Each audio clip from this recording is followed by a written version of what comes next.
యేసు ప్రభువారు చెప్తున్న వాక్య భాగము, యేసు ప్రభువారు సృష్టికర్త అయిన దేవుడై ఆయన మనుషుడుగా ఈ లోకములోకి వచ్చారని మనకు తెలుసు. మనము అనేక సంవత్సరాల నుంచి వింటున్నాం. అలాగే ఆయన జన్మదినాన్ని మనం జరుపుతున్నాం. అయితే ఆ యేసు ప్రభువారు ఈ లోకములోనికి మనుషుడుగా ఎందుకు వచ్చారు అనే విషయం గనుక మనం ఆలోచన చేస్తే దానికి అనేకమైన కారణాలు ఉన్నాయి. ఒకటి కాదు.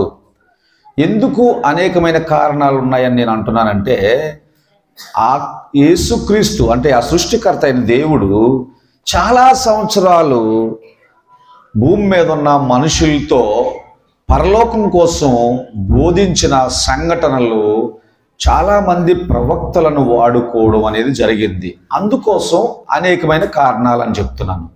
ఒకే ఒక కారణం మనం చెప్పుకోవాలంటే, ఒకే ఒక కారణం ఏమిటంటే సిలువలో ఆయన ప్రాణం పెట్టడం. ఆయన యేసుక్రీస్తు ప్రభువారు ఒకే ఒక కారణం అని చెప్పాలంటే ఆయన సిలువలో ప్రాణం పెట్టడం. అయితే ఆ సిలువలో ప్రాణం పెట్టడం అనే విషయాన్ని మనం కొంచెం బాగా ఆలోచిస్తే, లోతుగా ఆలోచిస్తే గనక దానికి అనేకమైనవి ఉంటాయి. అంటే యేసు ప్రభు వారు భూమి మీదకి ఎందుకు వచ్చారా అంటే సిలువలో ప్రాణం పెట్టడానికి వచ్చారు, అది రైటే. అయితే ఇంకొంచెం దానికి విషయంలో లోనికి వెళ్తే గనక అనేకమైన కారణాలు ఉన్నాయి.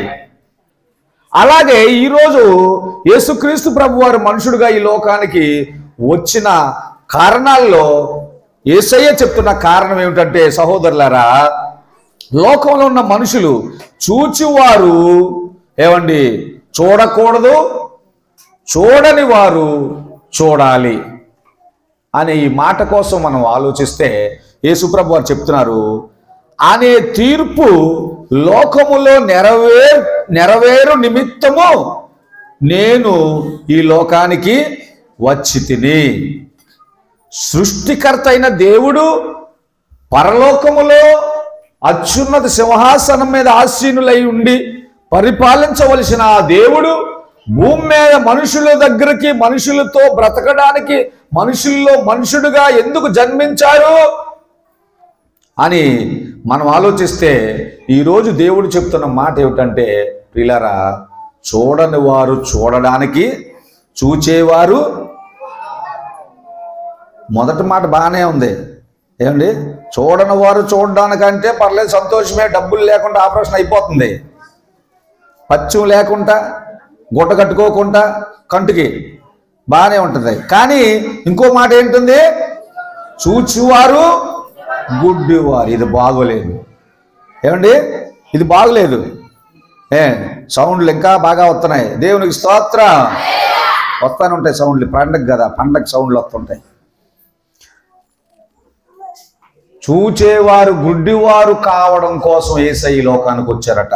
అందుకే అక్కడ ఏం చెప్పారు, అక్కడ చూసారా, అను వాక్యంగా చూడండి, ఎక్కడుంది అక్కడే, అను తీర్పు నిమిత్తం. అందుకే తీర్పు అన్నాడు ప్రభువారు. ఏం తీర్పు అది? చూచేవారు గుడ్డివారు అవుతారు. ఎప్పుడు అంటే సృష్టికర్త అయిన దేవుడు భూమి మీద మనుషుడుగా జన్మించిన తర్వాత ఆ తీర్పు మొదలవుతుంది.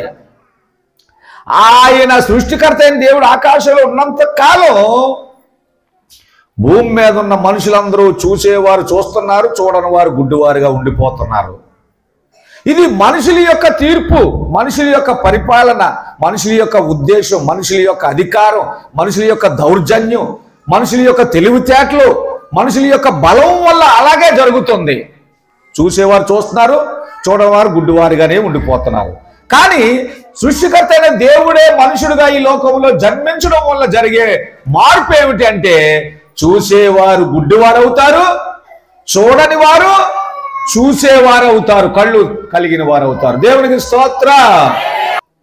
భూమి మీద ఉన్న మనుషులు, యేసుక్రీస్తు ప్రభువారు భూమి మీద మనుషుడిగా పుట్టక ముందు దౌర్జన్యముతో, మోసముతో, అధికారముతో, బలముతో నడుస్తున్నారు. అయితే పేదవారు, తెలివి తక్కువ వారు, గుడ్డివారు అలాగే ఉండిపోతున్నారు. అందుకోసం దేవుడి భూమి మీద మనుషుడుగా జన్మించి పేదవారిని, గుడ్డివారిని, తెలివి తక్కువ వారిని, ఏమీ లేని వారిని, అంటరాని వారిని, దిక్కుమాలి వారిని, వీరందరినీ చూసేవారిగా అనగా అధికారము గలవారిగా, తెలివైన వారిగా, చూసేవారిగా ఆయన తీర్పు తీర్చడానికి వచ్చారు.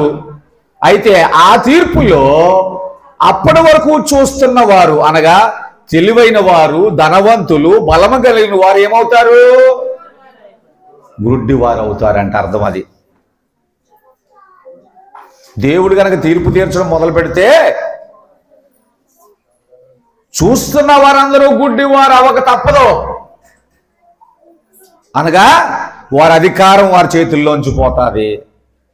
వారి ఆరోగ్యం, వారి కండ బలం, వారి ధన బలం, వారి కుల బలం, ఇవన్నీ వారి చేతుల్లోంచి పోతాయి. యేసయ్య మనుషుడుగా ఉన్న రోజుల్లో యూదుల్లో బలవంతులు అలాగే పరిపాలన చేస్తున్నారు. అందుకోసం ఆ రోజు ప్రభు ఆ మాట చెప్పారు. యూదుల్లో చాలా మంది ఏమీ లేని వారిని ఇక మీరు అలాగే ఉండాలరా అని అధికారం చేస్తున్నారు, పరిపాలిస్తున్నారు. అందుకోసం యేసయ్య ఈ లోకంలో జన్మించారు. ఆ జన్మించడం వల్ల ఈ గుడ్డివారు, ఈ తెలివి తక్కువ వారు, ఈ జ్ఞానం లేని వారు ఆయన జన్మించడం వల్ల తెలివైన వారు అయ్యారు. తెలివైన వారు అయ్యారా లేదా అంటే మీకు అర్థం కాలేదు. మరి యేసయ్యని నమ్ముకున్న తర్వాత మనం ఏమయ్యాం? తెలివైన వారు అయ్యావా లేదా అనడానికి క్రైస్తవ సంఘాల్లో ఈరోజు ఒక ఆడ మనిషి అయినా, ఒక ముసలి మనిషి అయినా, ఒక ముసలోడైనా నిలబడి మైక్ ముందుకు వచ్చి మాట్లాడుతున్నారు. దాని సంగతి తెలుసా మీకు? తెలుసా?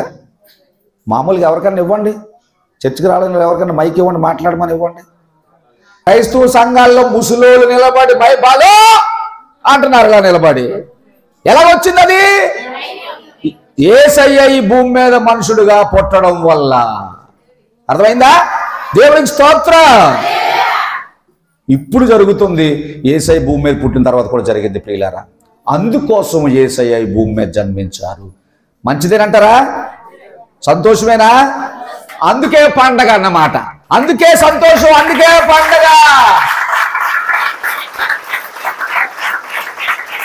దేవునికి స్తోత్రం, దేవునికి స్తోత్రం. ప్రియులారా, ఈ 2024వ సంవత్సరంలో యేసయ్య పుట్టినరోజు సందర్భంగా మరొక మాట చెప్తున్నాను. భూమి మీద ఉన్న ఎలాంటి మనిషికైనా సంవత్సరంలో ఒక్కరోజే పుట్టినరోజు చేసుకుంటారు. కానీ యేసు ప్రభు వారి యొక్క పుట్టినరోజు సంవత్సరంలో మన దేశంలో అయితే నెల రోజులు చేస్తున్నాం. ఇంకా అనేక దేశాల్లో అయితే 2 నెలలు చేస్తారు పుట్టినరోజు పండగని. ఇప్పుడేం చేద్దాం? ఇప్పుడు చప్పట్లు కొట్టొద్దా? సంతోషం కాదా? దేవునికి స్తోత్రం. అంటే ఎంత గొప్ప దేవుడు. ఇప్పుడు భూమి మీద ఉన్న ప్రధానమంత్రికైనా పుట్టినరోజులు పుట్టినరోజు ఎన్ని రోజులు చేస్తున్నారు? రాష్ట్రపతి అయితే అంటే వారు మించిన పెద్దోళ్ళు లేరు మనకు తెలిసినంత వరకు భూమి మీద, పరిపాలకులు రాలే కాబట్టి. అంటే అంత గొప్పవారిదే పుట్టినరోజు ఒకరోజు చేస్తుంటే యేసయ్య పుట్టినరోజు ఎన్ని రోజులు చేస్తున్నారు చూడండి? 2 నెలలు చేస్తున్నారు. అంటే ఎన్ని కేకులు కట్ చేస్తున్నారు అర్థం చేసుకోండి. అంటే ఎంత గొప్ప దేవుడు మనం ఆరాధిస్తున్న దేవుడు. ఆ దేవుడు భూమి మీద జన్మించడం వల్ల భూమి మీద మనుషులందరికీ గుడ్డివారు కన్నులు తెరవబడుతున్నాయి. అలాగే చూచేవారు గుడ్డివారు అవక తప్పదు. అంటే మనలాంటి సీనియర్ భక్తులందరూ ఏమైపోతారు? ఒప్పుకుంటున్నారా? నేను 20 సంవత్సరాల క్రితం నమ్ముకున్నాను, 50 సంవత్సరాల ముందు నుంచి వచ్చాను నేను చర్చికి, నేను 70 సంవత్సరాల నుంచి నేను క్రైస్తవుని అన్న వాళ్ళందరూ ఏమవుతున్నారు? అవుతున్నారా? చూసుకోండి కావాలంటే వెనక్కి తిరిగి. బాగా అర్థం చేసుకోండి ప్రియులారా. అయితే యేసయ్య ఈ లోకంలో జన్మించడం అనేది ఎంతో పర్వదినం, సంతోషకరమైన దినం. ఈ సత్యాన్ని మనం అర్థం చేసుకోవాలి. పండగ చేసుకోవడం కాదు, అర్థం చేసుకోవాలి. అర్థం చేసుకుంటే అప్పుడు మనకి ఆశీర్వాదం. ఆ ప్రభువు బాలుడుగా ఈ భూమి మీదకి వచ్చారు 2000 సంవత్సరాల క్రితమే. మరలా భూమి మీదకి ఆయన రాబోతున్నారు. ఎలా రాబోతున్నారు? కోదమ సింహంలా బాలుల్లా కాదు, కోదమ సింహంలాగా ఆయన యోధుల రాజుగా కోదమ సింహంగా భూమి మీద రెండోసారి రాబోతున్నారు. అప్పుడు ఇలా కేక్ కటింగ్లు ఉండవు, పేక్ కటింగ్లే. తీర్పది. ఆయన వచ్చారంటే తీర్పు. మనలాంటి భక్తులందరూ గాలికి ఎగిరిపోతారు. మనలాంటి భక్తులందరూ మరి ఎంతమంది నిలబడతారో? పండగ చీరలేదని అలిగిన వాళ్ళు, పండగ బప్పలు లేవని అలిగిన వాళ్ళు, పండగ ఇది లేదని అలిగిన వాళ్ళు, బట్టలు లేవని అలిగిన వాళ్ళు, గొడవలు. పండగ అప్పుడే ఎక్కువ గొడవలు అయిపోతాడు ఇళ్లలోనే. పండగలోనే క్రైస్తవుల ఇళ్లలో ఎక్కువ గొడవలు అయిపోతుంటాయి. ఇలాంటి వాళ్ళందరూ ఆయన రెండో రాకడో ఆయన తీర్పులో ఉండలేరు. అంటే ఏంటి? చూసేవారు కనులు ఏమైనట్టు? గుడ్డివారు అయిపోయినట్టేనా? సహోదరులారా, అర్థమైందా ఇప్పుడు వాక్యం? చూసేవారు కనులన్నీ. చూడండి, సీనియర్ భక్తులు ఎవరు చర్చికి వెళ్ళరు. సీనియర్ భక్తులు ఎవరు చర్చికి వెళ్ళరు అంటే అర్థం ఏంటి? గుడ్డివారు అయిపోయారనే అర్థమా? చూసేవారు. ఇంతకుముందు చూసేవారు. వాళ్ళు ఇంతకుముందు సండే స్కూల్లో పాటలు పాడేవారు, వాక్యాలు చెప్పేవారు, యూత్ క్రిస్మస్ చేసేవారు. ఇప్పుడు ఏమయ్యారు? చర్చికి వెళ్ళలేదంటే అర్థం ఏంటి? గుడ్డివారు అయిపోయారా? జాగ్రత్త.